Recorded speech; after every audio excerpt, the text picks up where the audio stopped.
All right, excellent. It's saying that we are live, and I'll usually believe that we're live whenever the first folks start streaming into the chat. That's how I know that we're really live. Sure. Also, if Buster, if you could say something in there, I'll know that we're doing okay and we're sounding pretty good. And for everyone else, I appreciate you coming on the channel here and being with us. And we have a really special guest here today, and I'm pretty excited to have Josh here with us. And Josh and I, we've corresponded back and forth now for, I don't know, maybe a few months, close to a year, something like that, and we've talked back and forth about various things. A lot of it is centered around this sudden dumping of information with the UAP, UFO, however you want to put it, the TTSA and all that. And that's sort of been the centerpiece of most of our conversations. Hopefully, I'm sounding okay out there. But for everybody who is unaware, I want to let you know a little bit about Josh because it's pretty good stuff here. So I have got to find a way to get back to our open conversation here. Excuse me. All right, here we go. So, Josh is an investigative researcher that was a tech editor for the Daily Caller from 2011 to 2013. The the National Technology Reporter for Watchdog.org from the beginning of 2014 through the end of 2015. A Robert Novak Journalism Fellow from 2016 to 2017. He studied the implications of artificial intelligence on democracy. Since then, he went on to cover cryptocurrencies and UFOs as an independent journalist. He's advised different companies.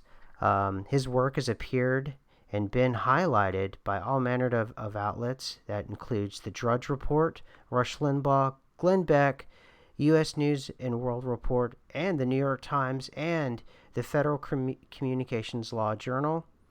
He has a BA in Religion and Philosophy, wow, from Hillside College, and he's covered everything from corporate lobbying of state, local, and national and international governments, cyber warfare, surveillance, the intelligence agencies, election issues, internet censorship, and democracy movements. Josh, welcome to SMQ, and I appreciate you coming on, and that's quite an impressive resume. Thank Um, you. and I appreciate you taking the time to be here with everybody. You and I always have interesting conversations. We always have interesting, just back and forth, on Twitter and everything else, and exchanging all kinds of things. And it looks like everybody's starting to flow in the chat here nicely. So, okay, I guess the first thing we obviously should probably kick off with, is something that and I'm very obsessed with is this spat of information from the Tic Tac and Gimbal information. Now, Mhm. correct me if I'm wrong, but this already came out last year. Yeah, a lot of the stuff already came out last year. One real quick thing. First off, thanks for having me on. Mm-hmm. Mm-hmm. As you said, we've always had great conversations, so and I've always enjoyed your show, so I'm happy and really grateful to be here.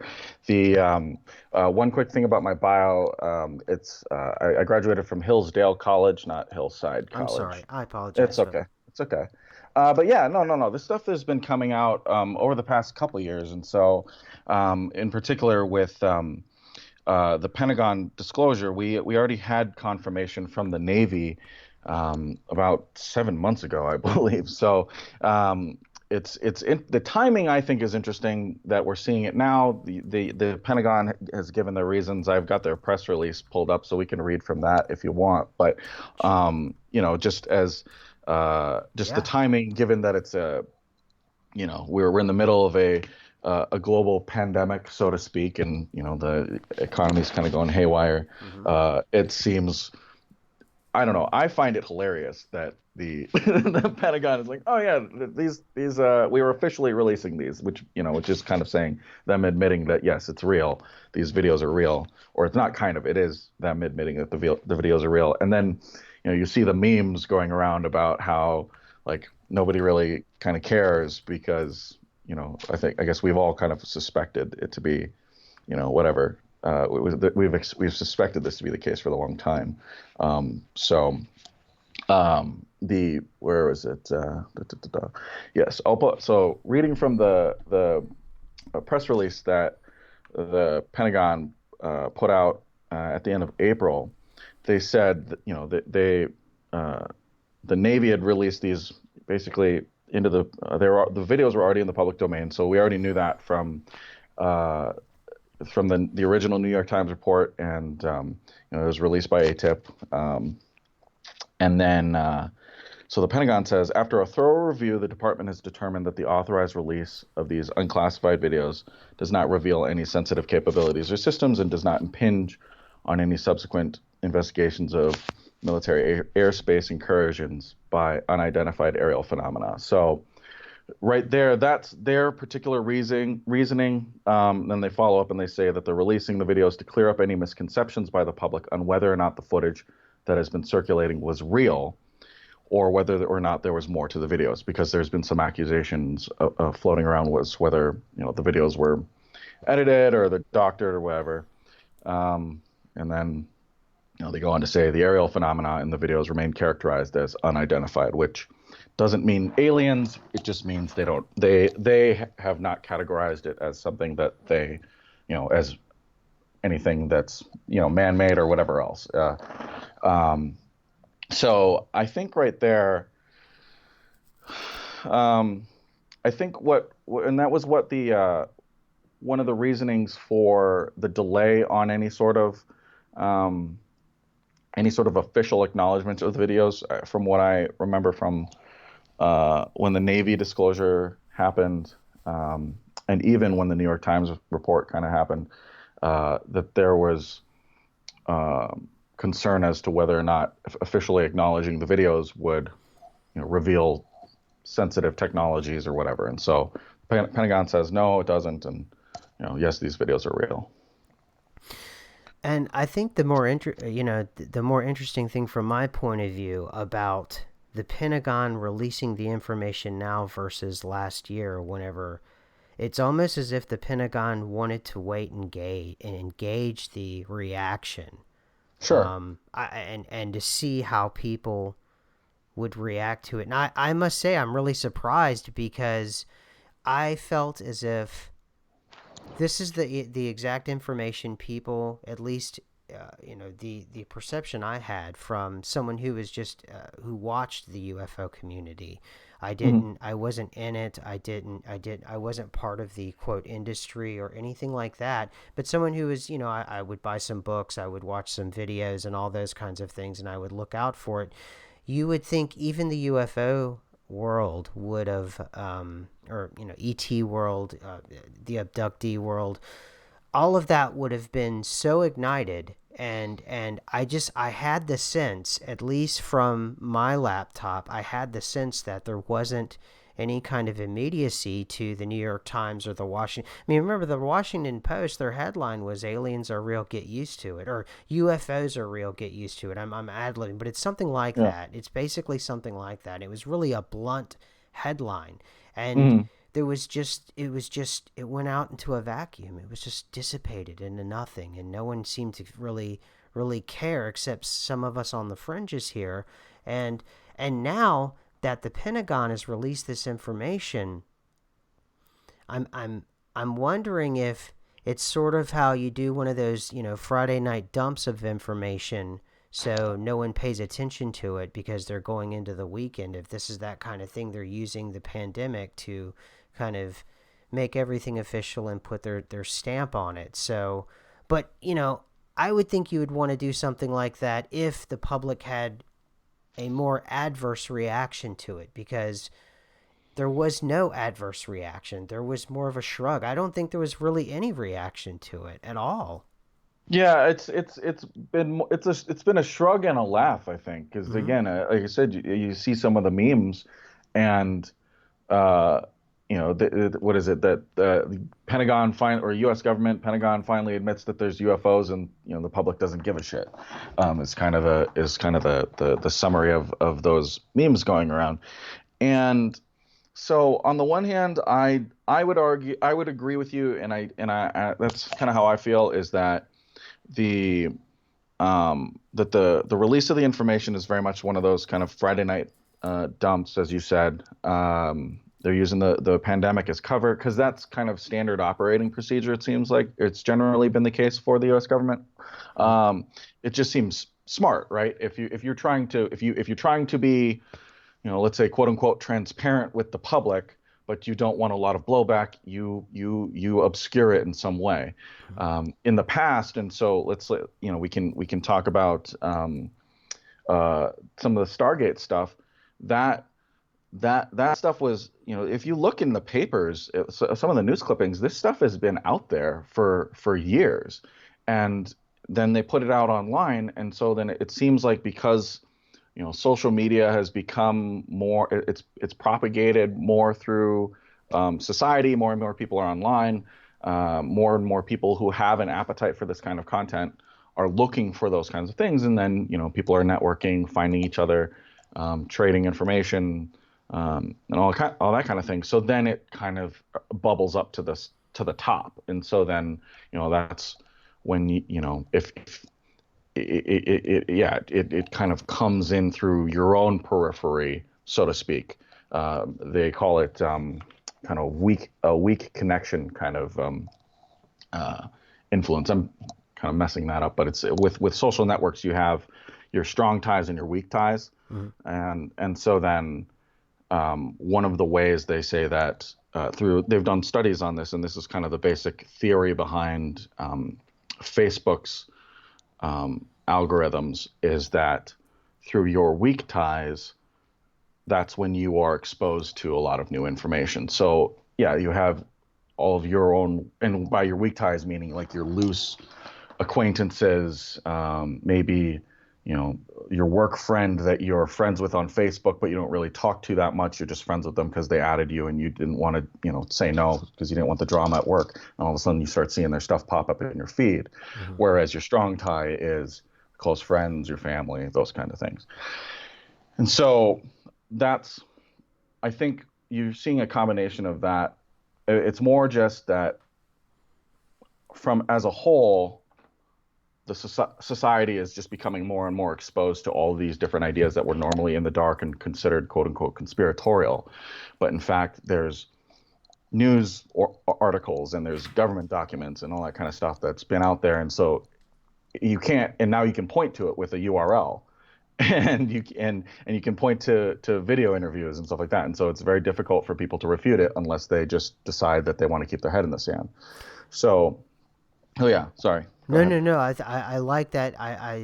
Yeah, I like that. I like how you summarized all of that because that's exactly what it seems to be. Is people putting their heads in the sand about the whole kind of thing, and I think all of that too, and the information overload that you're talking about, kind of compounds this, and the power of the meme. I mean, Hmm. people have declared over and over again the meme won the election and all these other things, and on both sides, it seems to have made a joke of it. Either you believe it or you don't believe it. They seem to have made a joke of it, and I almost wonder as if we're kind of I almost feel like because we're the first full generation that's going, or at least we're starting to be, where we don't remember anything without computers, and where most of our lives, if not all of our lives, have now been online. And I'm Hmm. almost wondering as if we don't have a kind of a form of reality that has an immune system to reality, like our immune system to the realities of existence, of this existence in this world, have dropped dramatically. So the Mm. idea of conflict is really abstracted, particularly in the West, and most particularly in America, where we have a geography that enables that, but also too, even in areas that might be hot spots, maybe the immune system to a physical interaction with perhaps a UFO or a physical interaction with perhaps an ET. That's Hmm. so abstracted from the norm because you've been inundated with so much information that it's going to take a lot more now than the Pentagon admitting it. Like we're at that such I feel as if we're at such an information frenzy, and it's almost like this feeding pool of frenzy at this of information, and it's just so much, and the fact that we can influence each other so much, and there's been such a flattening of information and a flattening of authority that Hmm. there used to be a CNN, and then people listened to CNN and they had authority, and now that's just not the case. And you listened to NBC and there was a nightly news and there was the broadcaster that was like, the Walter Cronkite telling you how it is. That just isn't the case anymore. So now, and the distrust of the conspiracy community, which turns out it's much bigger. People have a distrust of their governments worldwide. It's way bigger than we all thought. So, I keep hearing, and it aggravates me because I'm a believer, not Hmm. just of these videos, but I'm a believer of non corporeal intelligent entities. I believe Yeah. that we are not alone. I truly, in my heart, believe that. And Hmm. people make a joke of this, that it's some kind of disinfo campaign. And I think at some point there may be a moment where, the proverbial UFO lands on the White House lawn, and then your immune system, so to speak, of being able to take in reality, like a real reality, is just you're shocked to the core because you think it was just a meme or a joke, or because so much of that information, and they've been warning you now for over a year. We're going on the year mark since I went on Chris Jericho. They've been warning for over a year now. This is coming, and more or less, this is happening. Information's been dropped out. The CIA document that I talked about for the longest time, the Gateway document. I'm even using the Gateway system now, and Hmm. it's pretty incredible. But Yeah. all of this information is being put out there, and just the fact that it's being put out there, knowing so many eyeballs are going to get on it, it is in a way the powers that be, whether it's the U.S. government or factions of the Five Eyes or whatever it may be, they're putting it out there, and Hmm. I just don't feel like that. Like you were saying, it's just it's I don't know. I don't have the answers. Basically, what I'm saying. I will offer one more of a I'll offer kind of a charitable hypothesis because I see this a lot in the media, being a part of the media and then seeing it, knowing how I experienced it and then just watching it play out with other people that are in the industry. Um, you have due to just your limit, you can talk about filter bubbles or information overload. What I would kind of more liken it to is just you have a limited amount of time. Time is a resource, and you have a limited amount of time and energy, and you are biased more or less towards familiarity. And so when I was working in the newsrooms, I'd be getting pitched every day by sources that I had great relationships, and then be getting pitched by sources that I didn't know them from Adam, right? And they would send me just the most block, boring um, kind of pitch, just a stock pitch that they kind of swapped my name in, my name out or my name into. It was clear to me that they had never read any of my stories. They didn't know what I covered. They just saw that I was a technology journalist, and they're like, here, write about our startup. Here, write about our app. Write about our little widget.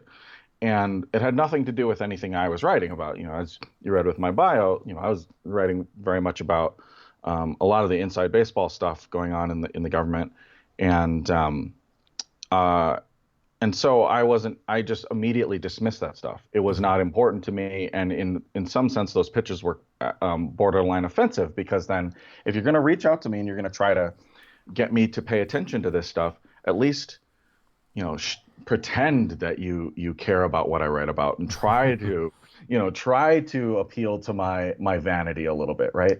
And Yeah, yeah, yeah, absolutely. and and so there was no effort in that. Whereas some of my best stories came, actually most of my best stories, either were were all from generally, yeah, sources that I had developed like close personal relationships with. Some of them I would call friends now for sure. And they might send me a text with a tip on something. It's kind of like what with how we talk now. We're just like we'll just send clips here and there and just like here, pay attention to this, and you're like, Mm-hmm. oh, cool, cool. And that's and because it fits within what you're interested in. And so extrapolate that out to however many different beats there are in the news media, and then you extrapolate that out even further into broader society where like most people don't give a shit about a lot of stuff that's on the internet. They care about, they care about the sports, they care about how they're going to feed their families, and they care about kind of whatever entertainment just helps them relax or whatever. And so then you try to introduce paradigm shifting, bombshell material, and they just don't have the energy for it.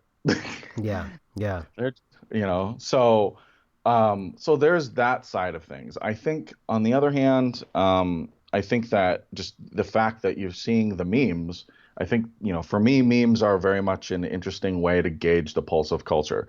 So if you're looking at the reaction of the memes versus the news media, the memes suggest that most people are having a well duh moment. Of course there are UFOs. Thanks for telling us. You know, now tell me how I'm going to feed my family. Amidst the fact that you've made it illegal for me to work or whatever. Like that's more important to them. Like there's priority and hierarchy. So that this kind of goes back to the Friday night news dump kind of thing. Yeah. So there's that. I think, yeah, and then there's just other people that they just don't care. I think either way, it's just not they've never really cared about that stuff, and they probably never will. It's just if you want to take like an example from a biblical parable, it's like the farmer throwing out the seeds on the different kinds of soil, and just you put it out in kind of the rocky, unfertile ground, and it's not going to grow. They just don't care. Yeah. And something you mentioned that I want to pick up on is, it's sort of this close focus thing you're talking about with people. It's sports, or they just don't have they're trying to keep themselves clothed and food and shelter and all the Hmm. basic stuff. Yeah. But there's also, for those of us that are also trying to keep the eye on the ball, Hmm. the military or I should say the Pentagon or any part of the military, they don't do anything for no apparent reason. There's always a Sure. reason Sure. behind, particularly when it comes to giving away or giving up intelligence, because either this was something that was behind the scenes and all the governments knew, and this was something that they've all experienced or something like that, but and they were all going to release it either way, or Mhm. the US government in some way and their allies wanted their populations to know. That's what I'm thinking about is Sure. what is the reason for this? Why now? I mean, after all Sure. these years. And I'm sure there's other things besides Gimbal and Tic Tac that are out there. That I know that this was the one that was from, and it was one of the more recent ones. But I'm Hmm. sure through the years they could have done this.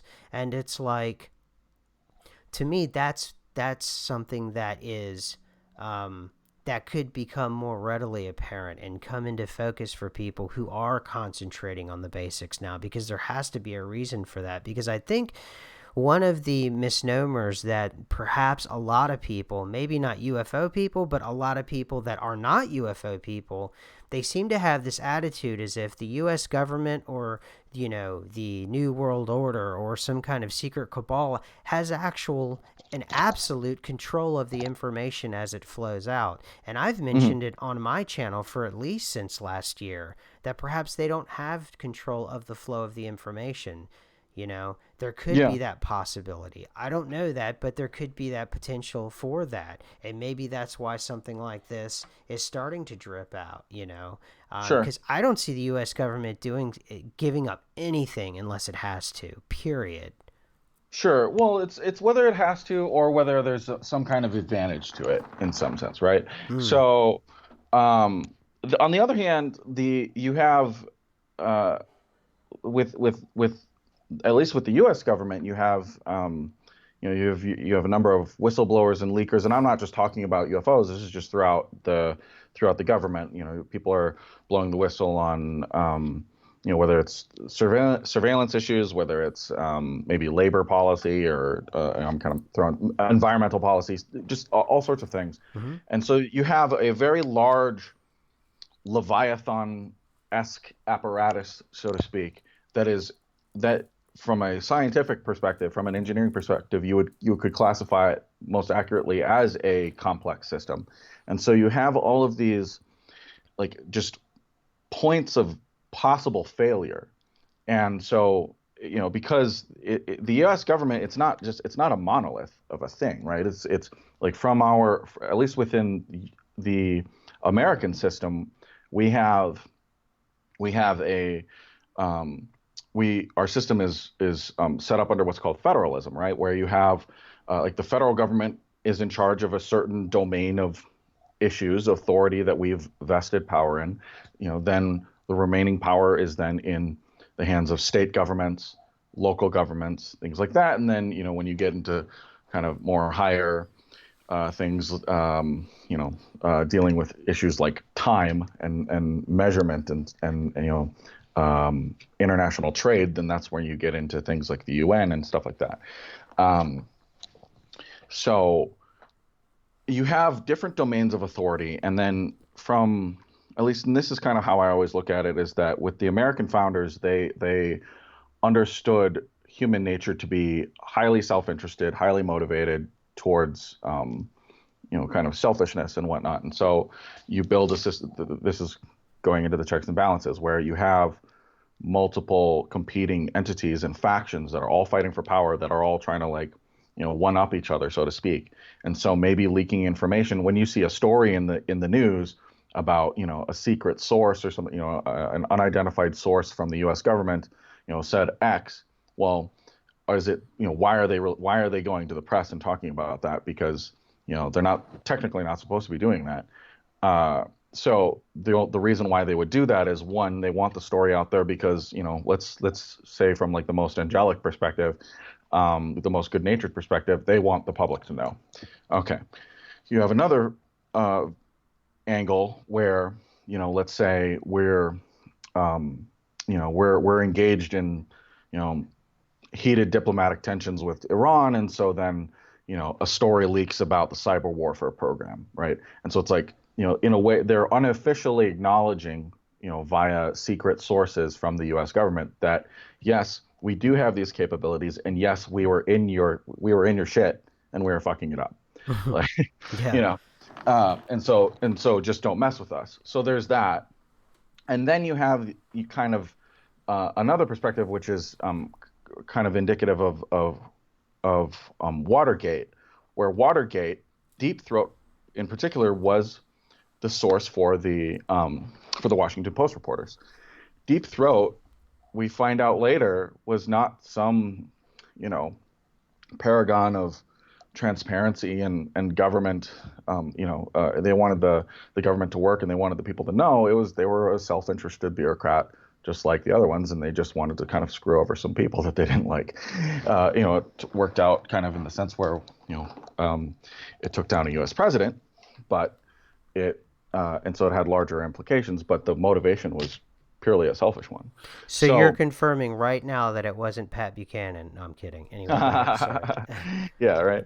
Um, so you have a few different things. And then on the one thing that I heard when I was in DC, when I lived in DC I lived in DC for about 6 years, and one of the things that I heard often, and then also it just seemed kind of makes sense once you live there and you're in the cocktail, you're going to the cocktail parties and you're rubbing elbows, you're doing the dance, that kind of thing.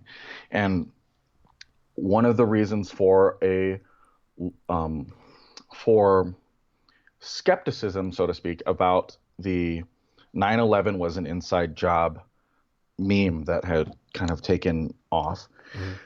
is that the people in DC can't shut up. They love to talk, and if they can speak in a way that is going to advance themselves in their careers, then they're going to do it. Mm-hmm. So if this was a massive, and I'm not saying that it wasn't, I'm not saying it was, I'm just saying like this is something to consider when you're looking at that these larger things, because we do know that false flags exist, and that there's like I don't want to get into that because it's you know it's that it's a whole that's a whole other bag of worms. It just or can of worms. The point being is that you have a large group of people that love to talk and are gonna talk, and they're gonna talk for different reasons. So now let's bring this over to the ATIP stuff, where Luis Elizondo, being a former Pentagon guy who saw this stuff, and he wanted to get the word out. So then him and Tom DeLonge become buddies, and they form the company, and they, with Hal Puthoff, and they, kind of they leaked the stuff to the New York Times, and now we've got testimony of F-18 pilots going on record and doing multiple video interviews saying, yes, I saw this thing. So you have so why did they do that? One is just because, and generally it seems like from what Elizondo was talking about, he's like, we have a very serious problem, and it's not being adequately funded. It's not being treated with the kind of proper attention that it deserves. And so by bringing this up, by acknowledging that there are kind of special capabilities that we may be defenseless against it from a just purely self-interested bureaucratic U.S. government point of view, I would say it's an easy way to then convince Congress to appropriate more funding to these programs. So there is that side of things. On the other hand, I mean, because you have all these different theories about the UFO presence, what it is, what it means. There are some people that believe that there's, multiple races. They've always been here, et cetera, et cetera. There's others where it's just like we don't have contact with them. We just know that they keep invading our airspace. Now that might be an issue of access, whatever. Personally, I do believe that we've had multiple contacts through the years. My religion background, one of the things that I have studied intensely over the years, you could call it demonology, just kind of researching like angel hierarchies and mythologies and stuff like that. And so, from my perspective, we've always been visited. We've just called them different things. And so now we have more of a vocabulary to understand what it is that we're seeing, or at least we think we do, right? Is that before, when you saw, you read a story about Ezekiel's wheel, the chariot of fire with the many eyes. Well, that sounds like a UFO with many blinking lights to me. Mm-hmm. And I'm glad you brought that up about that, the kind of the expansion of vocabulary and the expansion of knowing what, is your environment, your normal environment, quote unquote, normal environment is capable of versus something that is, literally and in any other way alien. That's a great point. And I think that now that we can delineate what that is and we have a wider range of vocabulary and we have a better sort of historical record, although Anatoly Fomenko would argue against that. But let's say we do have, let's just take it at face value, the record that we do have, we start to look in the past and there were things like that. They were always put down. The icon that I have for this very episode was, one of the more famous instances in early times in Europe of lights in the sky, and then we start to look at famous medieval or portraits, and there's UFOs and all kinds of these other things and things in the Bible that you're talking about. But I also want to talk about a couple things that you mentioned there about being kind of self-interested and self-driven and kind of that temperament having it within government. What do you think is like the role of folks like a Robert Bigelow, who has been very outspoken about his contact, more or less. I mean, that's the way that I look at it. When there's that famous clip of the reporter asking him, are they out there? And he said, out there, they're here. Hmm. And obviously in paraphrase, but that's more or less what he's saying is, I don't have to go out there. They're Right. right here. Now, Robert Bigelow is an incredibly powerful, incredibly famous, probably has, knows he clearly he knows all the right people, and he does, and he's incredibly influential, with at least at the Luis Elizondo level that I can tell, and Hmm. he himself has said that what I took from various interviews I've seen with him is that there has been contact made. Sure. What do you think about that? Well, I think I would definitely think so. From the analytical reporter perspective, I have to kind of, I try to keep all the theories kind of, I just kind of put them all, stack them all together to just provide a comparison. But personally, yeah, no, just there's enough testimony um, from credible people, from high level government officials, former and former government officials from all around the world, um, that people with scientific backgrounds, military backgrounds, they've all gone on the records. This is not. It's only controversial if you just, again, you choose to keep your head in the sand, because these people know what they know what they're talking about. They have an understanding of a high level understanding, at least from a human perspective, of scientific systems, and so they can describe this stuff, seeming at least with a high degree of accuracy from at least what we know so far. And so, um, and then also they have reputations and careers that they are putting on the line by coming forward and saying those kinds of things. Robert Bigelow being a businessman, and him being a U.S. government contractor, like if he has a reputation to maintain, and so if he doesn't think that it's, oh, let's just go with the self-interested thing again. If he doesn't think it's within his self-interest to even be forthright about it, he would not even say that. Mm. But he does believe that, or he just doesn't care. But that, again, you don't become a successful businessman by just being careless.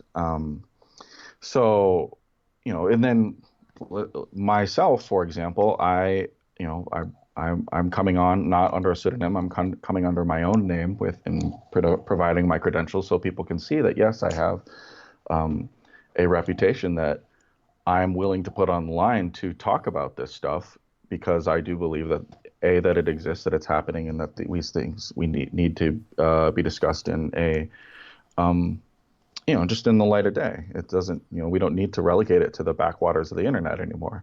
Um, when I was at the Daily Caller, and I thought this was so interesting because I had forgot about it for a bit, until then the UFO stuff started popping off again um, last year. And it was within a few weeks of the Edward Snowden disclosures in May of 2013, um, that yeah, May and June of 2013, that um, the, the there were former U.S. government, U.S. members, former members of the U.S. Congress, and former high-level officials, Canadian officials, Chinese, UK officials, Latin American officials. They all spoke at the National Press Club, and I went to cover that. I wrote a brief thing in the Daily Caller about it. This is the citizen hearing on disclosure. Dr. Edgar Mitchell was the spokesperson of that when he was still alive, and so I was beginning to cover that, and I think that really moved me, just being there and seeing all of these, people who had, they had stories of being at the nuclear sites, and watching craft or entities of some kind just like shut down the nuclear sites, and they were willing to, be put on record for saying that. So I think that needs to be taken seriously. And now, what does that mean? I don't really know. There's a lot of different theories. I'm personally kind of coming around to or I'm generally in the ultra terrestrial interdimensional camp, I guess, if Mm-hmm. that's Mm-hmm. although I think that um, maybe some of your viewers are familiar with this. There's a uh, physicist by the name of Dr. John Brandenburg, and he's a nuclear weapons expert, and he's researched the just nuclear radiation on Mars, and um, through his research, he believes that there was a nuclear attack about a half a billion years ago on Mars. And so and he's gone on record just saying that. And one of the things that I found compelling about this, because I first saw him speak from uh, from a recording of a talk he gave at the Secret Space Program conference, was that he gave his talk at another conference. It was amongst physicists and weapons experts, and he said nobody disagreed with his methodology. Nobody disputed his methodologies. They were just curious about more. They wanted to know more about what he had found. And in one of the most compelling quotes that um, he said from the people that came up to him, is a weapons expert who would know again what they were looking at. All they asked was, um, did they do it to themselves or did somebody else do it to them? Mm. So, so on the one hand, you have like an ancient phenomenon that seems to be recurring through myth, and then we're seeing it again in our kind of modern accounts. And they might not be the same thing. That's something to consider, is that it's not been persistent, or it's that there is a native kind of ultra terrestrial strain, and then you might have a kind of a newer wave of visitors, so to speak. Um, and then, so then that kind of puts it into a larger time frame, so to speak, because if you have these theories of like wars in the heavens and um, you know, Satan falling to earth and all that kind of stuff, or if you want to go back into the Sumerian myths with like Enki and all that kind of thing, there's all that kind of stuff, and then you have the newer. I think, it could be possible that it's just different waves, but it looks similar, or I don't, or you have like an ancient wave that has persisted, and you have a newer one that's come. Yeah, it's almost like history rhyming, that kind of Hmm. situation, that it's not Absolutely. exactly the same every time. However, we eventually get to some sort of precipice of technology and we've sort of hit some sort of, I don't know, line that we're not supposed to cross or something. And it feels as if we're like approaching that red zone or something. And perhaps I'm fully aware that it's because I'm living through this time right now, but I still feel as if it's very much so. Things are speeding up towards something. Um, Certainly, I can't point to something and say that. But what you're talking about things like that there could have been, whether it was something on Mars or something in the exterior of Mars attacking Mars, because it always seems to be, even in the Bible stories, it's Babylon, or in every time that there's something that builds up to a certain point, it seems to is met with some sort of destruction, and it almost seems to be the nature of either our species, or the nature of how we're designed, or the nature of how we tick. There's something about our stories that did survive, whether it was on this planet or another one. And I know Hmm. that sounds outlandish, but if you really, it's not. Like you were saying, we're in very good company now.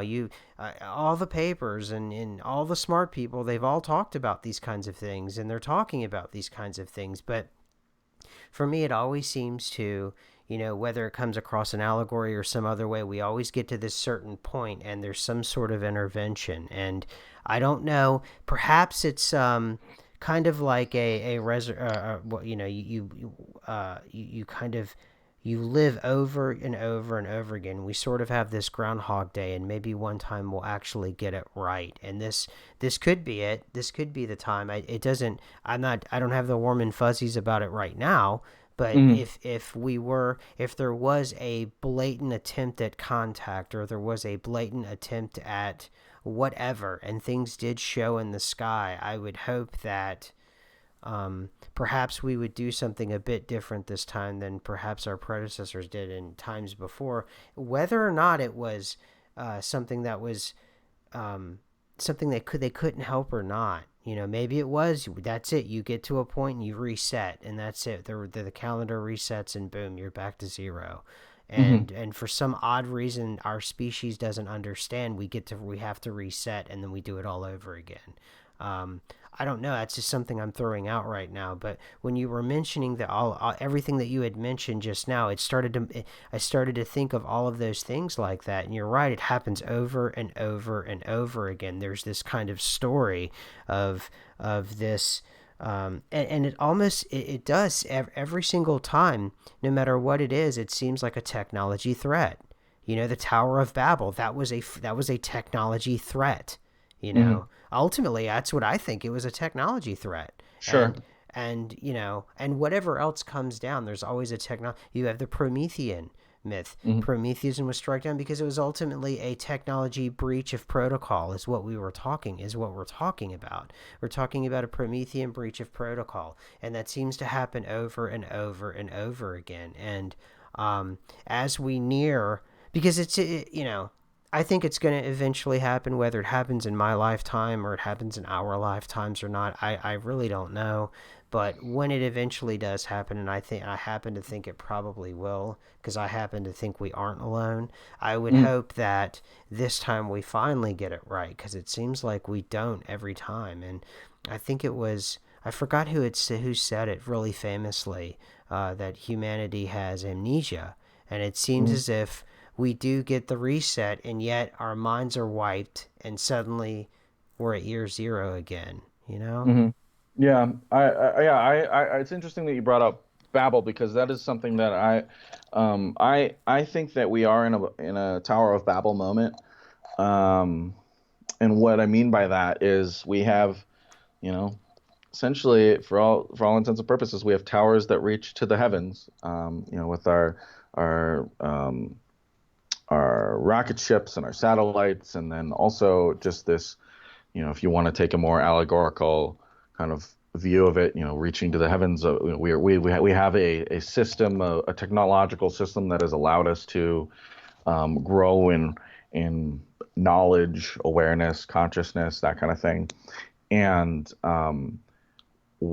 and so then the people of the world, and this is in the story, right, is the people of the world were able to come together, and that's what they were trying to build. They were aspiring to build this tower to reach heaven, and uh, God was not pleased and scrambled their tongues, scrambled the language. Mm-hmm. And if you look at all of the fighting that's going on, all of the misunderstandings, all of the polarization, whatever, and um, and it's only being accelerated by the technology in some sense, with the news feeds and things like that. Um, and so, we have this kind of the ideal of the internet was to bridge humanity and human consciousness, um, and we're kind of experiencing this. I'm not so much of a pessimist about it. I think we're seeing two sides of it because change requires disruption, discomfort. Some radical disruption is essentially chaos, right? So Mm-hmm. you have kind of a wildfire effect. My general theory about the internet, or hypothesis about it, I don't, is that the internet itself, if let's say, so if the Earth is a living system, if the Earth is a living entity itself, and it's a superorganism, and human beings are a superorganism within this superorganism, and we are a part of this natural thing, we evolved on this planet, then anything that we do an is an expression of the Earth. And so, in some sense, the us building the internet, us building AI is, while some people are afraid of it because it's this unnatural artificial thing. I'm much more in the Kevin Kelly camp that the technology itself is alive and that it is a it, that it itself, the tech meme is a domain of life. And so you have the internet that is being developed by a living species to, and its main thing is to spread information, spread energy around the planet to distribute it in a more efficient fashion. Because from a thermodynamic kind of physics perspective, beside you have this consolidation and evaporation of energy, so to speak. And so with the internet, you're focusing that. So like if we're dealing with wars or climate change issues, or we're dealing with let's say from a human perspective, we're dealing with poverty. And so now we can engage in a kind of hive mind collective rapid response towards it. And so that looks like rage in some instances because it's that uh, dynamic, loud energy that Mm. is just rapidly responding to it. It's a fire kind of energy. And so, you have that kind of thing. You have a more soothing kind of love-based energy that is, kind of pushed around by more like spiritual channels, consciousness kind of can't channels where everybody's like, oh, we just need to love each other kind of thing. So you have this balancing of this kind of yin and yang of things. And even then, like anger doesn't, just because something is angry doesn't mean it's not loving as well. That's And true. so, and so, when we're looking at this pandemic, and if you look at past pandemics, for example, they did not have the internet. They didn't have. If people had to quarantine, they were locked up in their homes and they were isolated and driven into depression. Whereas now, if you need help, you can go on Nextdoor. Let's say you're an elderly person, you can go on Nextdoor and put out a call to your neighbors and be like, "Hi, I'm old and immunocompromised, and I don't want to go into the grocery store." And now people who are younger and healthier are like, "I can help you with that. You don't have to starve." If people are worried about paying rent, I've seen this over and over and over. People are setting up GoFundMe's for their friends, or they're offering, like, I don't have a lot of resources, but I can help you out here and there. So you're having this distribution of energy and resources that essentially evolved. Like we created that, but we being a member, we being a part of the planet, like the planet evolved that. And so on the one hand, you have this warning of the Tower of Babel. Um, on the other hand, like, because it's a rhyme, it's not an exact, restatement. I'm more optimistic that we are going through a shift, and it's a shift for the better. It just looks like, chaos at the moment. Yeah, well said. I think for me, about the internet itself, I've always played with the idea of I do think that it is an expression of the earth, but I think part of the chaos there, or the chaotic environment that the internet seems to introduce into your life, is because I'm not entirely sure that we just take it at face value that the reality that we experience is the same one that everyone else around us Hmm. experiences, and then Right. and do it in the same way. And I think what the internet emphasizes for people is that they experience the world not in the classical way, like you would think, like Hmm. national boundaries and race and economics and sex and sexuality. No, it's a very complex way in which they view reality. It's far more complex, and there's Hmm. far more ways. And people complain about the tribalism on the internet, but no, I think it's exposing something that was always there. I've always Yeah. talked about things like the Mandela effect, where Right. if you were in the 1950s and you expressed something like that, hey, I don't remember this being this way, you would Hmm. immediately be shut down. But there may be someone you're in Brooklyn, then there's someone in Kansas that thinks the same way you do. And suddenly Hmm. you have people who express themselves in incredibly different ways and have memories that work in incredibly different ways. Right. Suddenly they're able to connect in a way that they could never do before. And suddenly it is a form of tribalism, but you suddenly find people where you're crossing over these old 20th century boundaries, and in a lot of, and it's a shame that you're creating new ones. However, you're getting more, you're everyone is getting deeper as a person, meaning the thing that you thought was a quirk about you, other people have that same quirk, and you're now seeing, whoa, this could be something worth investigating. And I also think that that was one of the reasons why the UFO thing is starting to pop off now, is because we're becoming deeper as a species, because we may be becoming more micro tribal, but that's only because we're crossing things and boundaries we didn't even know were there before. And I think in a way it's like everything else with the internet, that's both positive, it's negative. It's Mhm. positive because I see the same people coming back to my channel, they have the same point of view as I have. And it's negative in that, it only reinforces the way that I view things, and I just, and I always try to keep that open and listen to other people, because I'm keenly aware of the bias that can creep in because of that. So Mhm. that's the way that Yeah, I look at it too, that it is double edged, and it is a bit of a tower. definitely. Yeah, and for the longest time I've held this belief in it, and it seems to be proving true, is that um, the internet is allowing us to see each other for the first time. Like this is actually like we're actually seeing ourselves as a species for the first time Mm-hmm. in a, or at least in a new way, right? And so, as you were saying before, you might be living in a certain pocket of the world, and you think things are done a certain way, and then you start connecting with people in other pockets, and they have a different perspective. But even within your town, you have all these different perspectives, and like that's, I think, where the internet is really special, is that, and you're seeing all these digital tribes that have kind of like been created that were never, or they've emerged, and all the different niches and stuff like that. Like in the literal sense, we are in an apocalypse. If you want to like go back to the original meaning of the apocalypse, what apocalypse means, it means the unveiling, the revelation of St. John. It's an unveiling. It's finally seeing things, right? And so we are, apocalypse has taken on this dystopian nightmare connotation, but in fact just means that we are becoming aware, and we're becoming conscious of these things. And so I think that is very much the case with the internet. I think that, and like when Twitter first started, I used to love staying up in the middle of the night just so I could talk to people in Australia. I was living in Minnesota at the time, and I Mm-hmm. just thought that was the coolest thing, and talking to them in real time over the internet. I was like, oh my god, this is great. And so yeah, you have all that, and so then now it's like become even more and more.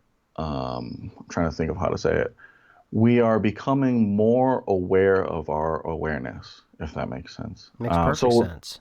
yeah, so with like the Mandela effect, I first heard about it. I was in the Daily Caller newsroom actually, and an intern had just talked about it. She brought it up with me because she was talking about the Berenstain Bears glitch or whatever, and I was flabbergasted. I was blown away.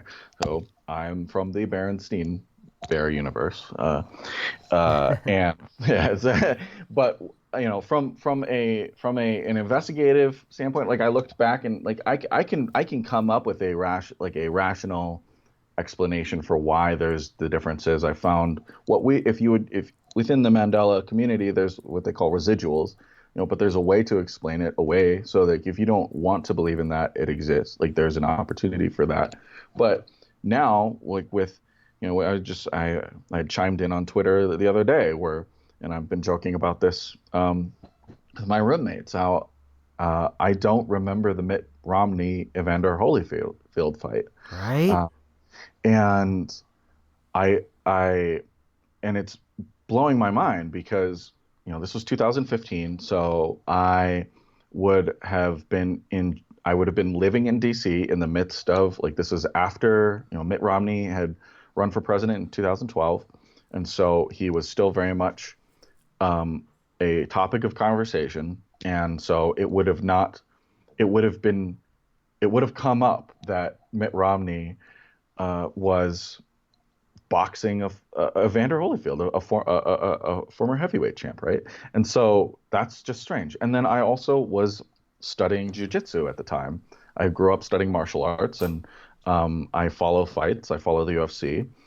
Sometimes a little bit more closely than others, but like I'm usually around people who are going to be talking about this stuff, whether it's in my Twitter feed or it's my family members or my some of my friends.